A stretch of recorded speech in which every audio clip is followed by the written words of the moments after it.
Hezbollah ಉಗ್ರ ಸಂಘಟನೆಯನ್ನು ಸರ್ವನಾಶ ಮಾಡಲು ತೀರ್ಮಾನ ಮಾಡಿದಂತೆ ಕಾಣಿಸ್ತಾ ಇರುವಂತಹ ಇಸ್ರೇಲ್ ಲೆಬನಾನ್ ಮೇಲೆ ಭೀಕರತನ ದಾಳಿಯನ್ನು ಮುಂದುವರಿಸಿದೆ.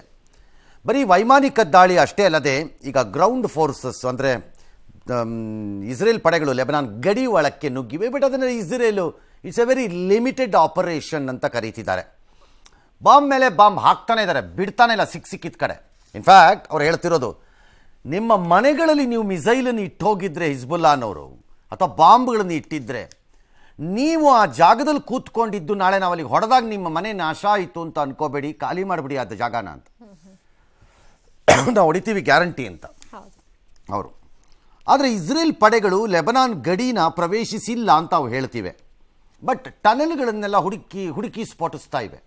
ಆ ಟನಲ್ಗಳ ಒಳಗಡೆ ಇರುವಂತಹ ಆಯುಧಗಳು ಅಸ್ತ್ರಗಳನ್ನೆಲ್ಲ ಡಮ್ ಡಮ್ ಅನ್ನಿಸ್ತಿವೆ. ಪಟಾಕಿ ಹಬ್ಬ, ದೀಪಾವಳಿ, ಅರ್ಲಿ ನಾಶ ಮಾಡ್ತೀವಿ. ಶತ್ರುಗಳ ಜೊತೆ ನೇರ ಕದನಕ್ಕೆ ನಮ್ಮ ಫೈಟರ್ಸ್ ಸಜ್ಜಾಗಿದ್ದಾರೆ ಅಂತ ಹಿಜ್ಬುಲ್ಲಾ ಹೇಳಿಕೊಂಡಿದೆ.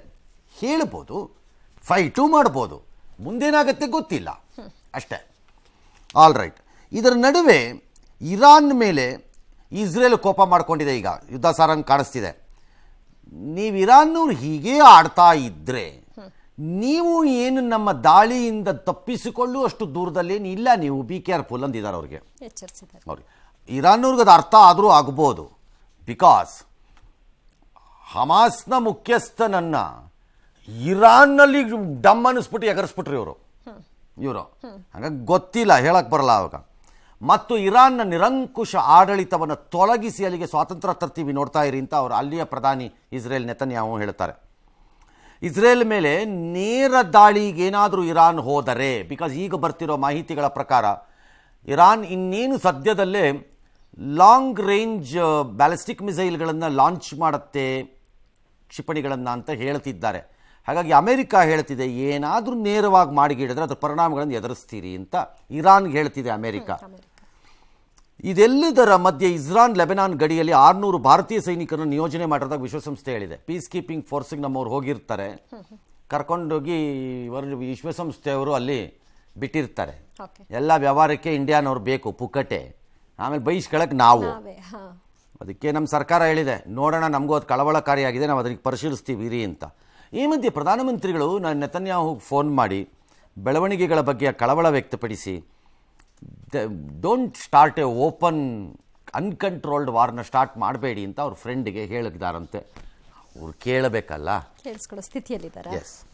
ಇನ್ನು ಇಸ್ರೇಲ್ ಗುಪ್ತಚರ ಪಡೆ ಮೊಸಾದ್ ಕಾರ್ಯಾಚರಣೆಗಳು ಊಹೆಗೂ ನಿಲುಕಲ್ಲ ಅನ್ನೋದಕ್ಕೆ ಮತ್ತೊಂದು ಉದಾಹರಣೆ ಸಿಕ್ಕಿದೆ. 2021ರಲ್ಲಿ ಇಸ್ರೇಲ್ ಮೇಲೆ ನಿಗಾ ಇಡಲು ರಚಿಸಿದ್ದ ಗುಪ್ತಚರ ಪಡೆಯ ಮುಖ್ಯಸ್ಥರೇ ಇರಾನ್ ದೇಶಕ್ಕೆ ಕೈಕೊಟ್ಟು ಇಸ್ರೇಲ್ ಪರ ಗೂಢಚರ್ಯೆ ನಡೆಸಿದ್ದ ಎಂಬ ವಿಚಾರ ಈಗ ಬಯಲಾಗಿದೆ. ನಮ್ಮ ದೇಶದ ಗುಪ್ತಚರ ಪಡೆಯ ಯೂನಿಟ್ಗಳನ್ನು ಮೊಸಾದ್ ಯಶಸ್ವಿಯಾಗಿ ತನ್ನ ಕಡೆ ತಿರುಗಿಸಿಕೊಂಡಿತ್ತು. ಗುಪ್ತದಳದ 20ಕ್ಕೂ ಹೆಚ್ಚು ಮಂದಿ ಡಬಲ್ ಏಜೆಂಟ್ಗಳಾಗಿ ಬದಲಾಗಿದ್ರು. ಇಸ್ರೇಲ್ಗೆ ನಮ್ಮ ಅಣು ರಹಸ್ಯಗಳನ್ನು ಸೋರಿಕೆ ಮಾಡಲಾಗಿತ್ತು ಅಂತ ಇರಾನ್ನ ಮಾಜಿ ಅಧ್ಯಕ್ಷರೇ ಹೇಳಿಕೊಂಡಿದ್ದಾರೆ. ಇದು ಇರಾನ್ ಭದ್ರತಾ ವ್ಯವಸ್ಥೆ, ನಿಗಾ ವ್ಯವಸ್ಥೆ ಮೇಲೆ ಪರಿಣಾಮ ಬೀರುತ್ತೆ ಅಂತ ಚರ್ಚೆ ಆಗ್ತಾ ಇದೆ.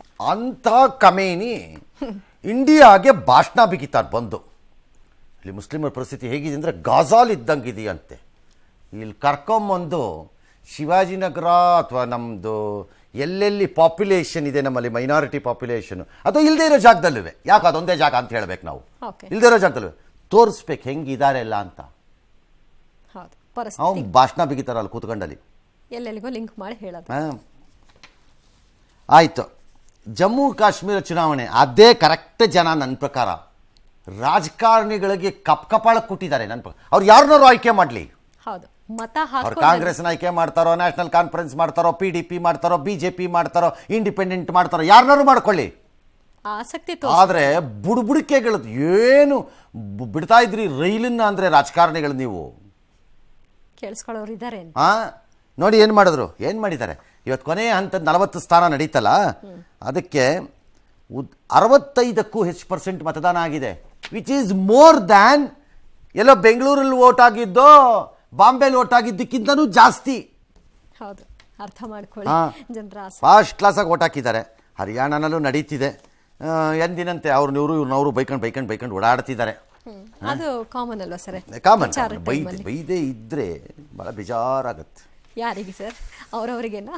ಅನ್ನ ಬೆಳೆದವನಿಗೆ, ಅಕ್ಕಿನ ಸಾರಿ, ಅವನು ಬೇಜಾರಾಗ್ಬಿಡುತ್ತೆ. ಅವ್ರು ಬೇಜಾರು ಮಾಡ್ಕೊಳ್ತಾರೆ ಸರ್. ಓಕೆ, ಇನ್ನು ತಿರುಪತಿ ಲಡ್ಡು ಕಲಬೆರಕೆ ಆರೋಪ ಪ್ರಕರಣ ಸಂಬಂಧ ಆಂಧ್ರ ಸರ್ಕಾರ ಮಹತ್ವದ ತೀರ್ಮಾನವನ್ನು ತೆಗೆದುಕೊಂಡಿದೆ.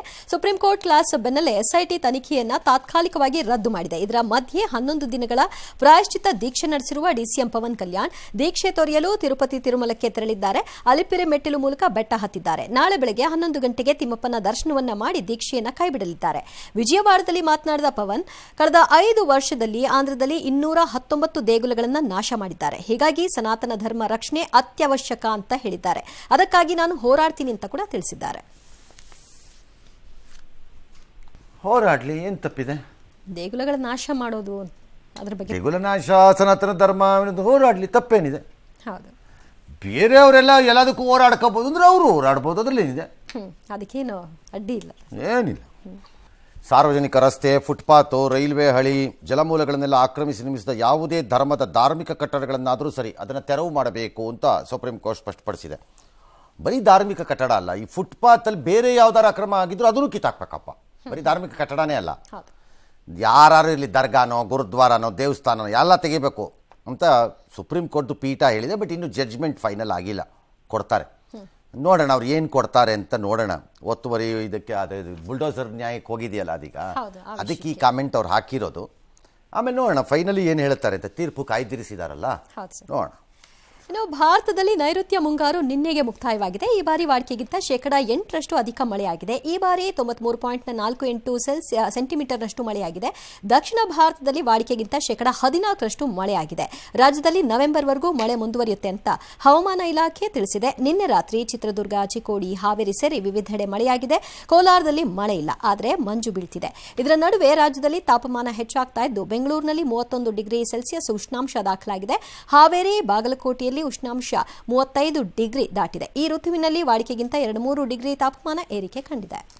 ಹಾಗೆ ನೋಡಿದ್ರೆ ದಕ್ಷಿಣದಲ್ಲಿ 15%, 14% ಹೆಚ್ಚು ಮಳೆ ಅಂತ ಅಂತಾರೆ.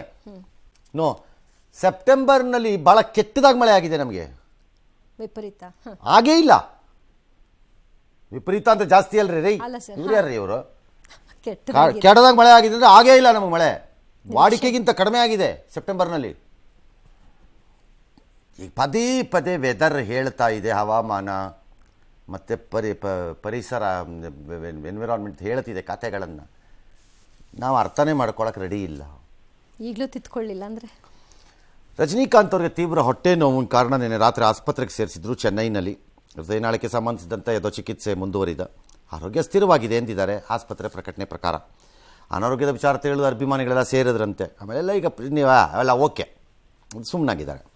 ಅತ್ತ ಬಾಲಿವುಡ್ ನಟ ಗೋವಿಂದ ಎಡವಟ್ಟು ಮಾಡ್ಕೊಂಡ್ಬಿಟ್ಟಿದ್ದಾರೆ. ಮನೆಯಲ್ಲಿ ಗನ್ನು ಇಟ್ಕೊಂಡಿದ್ರಂತೆ, ಅದನ್ನು ಶೆಲ್ಫಲ್ಲಿ ಇಡಕ್ಕೆ ಹೋದ್ರೋ ಅದೇನೋ ಮಾಡ್ಕೊಂಡ್ರಂತೆ, ಮಿಸ್ಫೈರ್ ಆಗಿ ಕಾಲಕ್ಕೆ ಬಿದ್ದಿದೆಯಂತೆ. ಕೂಡಲೇ ಅವ್ರನ್ನ ಆಸ್ಪತ್ರೆಗೆ ಸೇರಿಸಿದ್ದಾರೆ. ಏನೋ ಅಪಾಯ ಇಲ್ವಂತೆ. ಇನ್ನು ಥೈಲ್ಯಾಂಡ್ ರಾಜಧಾನಿ ಬ್ಯಾಂಕಾಕ್ನಲ್ಲಿ ಘೋರ ದುರಂತವೊಂದು ಸಂಭವಿಸಿದೆ. ಶಾಲಾ ಬಸ್ಸೊಂದರಲ್ಲಿ ಅಗ್ನಿ ಆಕಸ್ಮಿಕ ಸಂಭವಿಸಿದೆ. ಕನಿಷ್ಠ 25 ಮಕ್ಕಳು, 3 ಶಿಕ್ಷಕರು ಸಜೀವವಾಗಿ ದಹನಗೊಂಡಿದ್ದಾರೆ. 16 ಮಕ್ಕಳು, 3 ಶಿಕ್ಷಕರನ್ನ ರಕ್ಷಣೆ ಮಾಡಲಾಗಿದೆ. ಮಕ್ಕಳನ್ನ ಪ್ರವಾಸಕ್ಕೆ ಕರೆದೊಯ್ದಂತಹ ಸಂದರ್ಭದಲ್ಲಿ ಈ ಅನಾಹುತ ಜರುಗಿದೆ. ಥೈಲ್ಯಾಂಡ್ ಪ್ರಧಾನಿ ಸಂತಾಪವನ್ನು ಸೂಚಿಸಿದ್ದಾರೆ. ಪಾಕಿಸ್ತಾನ ತೀವ್ರ ಬಿಕ್ಕಟ್ಟಿನಲ್ಲಿ ಇದೆ, ಆರ್ಥಿಕ ಬಿಕ್ಕಟ್ಟಲ್ಲಿ. ಹೊಸ ವಿಷಯ. IMFನಿಂದ ಮತ್ತೆ ಒಂದು $7 ಬಿಲಿಯನ್ ಸಾಲ ಪಡೆದ ಪಾಕ್ ಸರ್ಕಾರ ದೇಶದ ದಯನೀಯ ಸ್ಥಿತಿಯನ್ನು ಜಗತ್ತಿಗೆ ತೋರಿಸೋದಕ್ಕೆ ಈಗ ಹಲವು ಕ್ರಮಗಳನ್ನು ತಗೊಳ್ತಾ ಇದೆ. ತೋರಿಸಲೇಬೇಕಲ್ಲ, ಬೇರೆ ದಾರಿ ಇಲ್ಲ. ದೇಶದಲ್ಲಿ ಆರ್ಥಿಕ ವೆಚ್ಚ ಕಡಿಮೆ ಮಾಡೋಕ್ಕೆ ಒಂದು 6 ಸಚಿವಾಲಯಗಳನ್ನು ರದ್ದು ಮಾಡಿದ್ದಾರಂತೆ, 2 ಸಚಿವಾಲಯಗಳನ್ನು ವಿಲೀನ ಮಾಡಿದ್ದಾರಂತೆ. ಆ್ಯಕ್ಚುಲಿ ಪಾಕಿಸ್ತಾನದವರು ಕಾಸಿಲ್ಲ ಅಂತ ಮಾಡಿದ್ದಾರೆ. ನಮ್ಮ ದೇಶದಲ್ಲೂ ಇಂಥ ಯೂಸ್ಲೆಸ್ ಗಂಜಿ ಕೇಂದ್ರಗಳು ಬೇಜಾನಿವೆ, ಎಲ್ಲ ಬಂದ್ ಮಾಡಬೇಕು. ನಮ್ಮಲ್ಲೂ ಇವೆ ಇವು, ನಮ್ಮಲ್ಲಿ ದುಡ್ಡಿರ್ಬೋದು ಒಂದು ಸ್ವಲ್ಪ, ಸುಮ್ಮನೆ ಪೋಲ್ ಆಗ್ತಿದೆ. ಇಂಥ ಭಾಳ ಗಂಜಿ ಕೇಂದ್ರಗಳಿವೆ ಸರ್ಕಾರಗಳಲ್ಲಿ, ಕೆಲಸವಿಲ್ಲ, ಕಾರ್ಯವಿಲ್ಲ. ಅದಕ್ಕೊಂದು ಅಧ್ಯಕ್ಷ, ಅದಕ್ಕೊಂದು ಕಾರು, ಅದಕ್ಕೊಂದು ಆಫೀಸು, 4 ಆಫೀಸರು, ಮನೆ, ಇದು ಬರೀ ಸಂಬಳ ಅಂತ ವೇಸ್ಟು. ನಮ್ಮಲ್ಲೂ ಹುಡುಕಿ ಕ್ಲೋಸ್ ಮಾಡ್ಬೇಕೆಲ್ಲನೂ. ಏನೋ ಇವ್ರು ಮಾಡಿರೋದು ರೀಸನ್ ಬೇರೆ. 1.5 ಲಕ್ಷ ಉದ್ಯೋಗನ ಕಡಿತ ಮಾಡಿದ್ದಾರಂತೆ. ಅದರದ್ದು ಪಾಕ್ ವಿತ್ತ ಸಚಿವ ಹೇಳ್ತಾ ಇದ್ದಾರೆ, ಇದು ಶೀಘ್ರನೇ ಜಾರಿ ಆಗುತ್ತೆ ಅಂತ ಹೇಳಿದ್ದಾರೆ.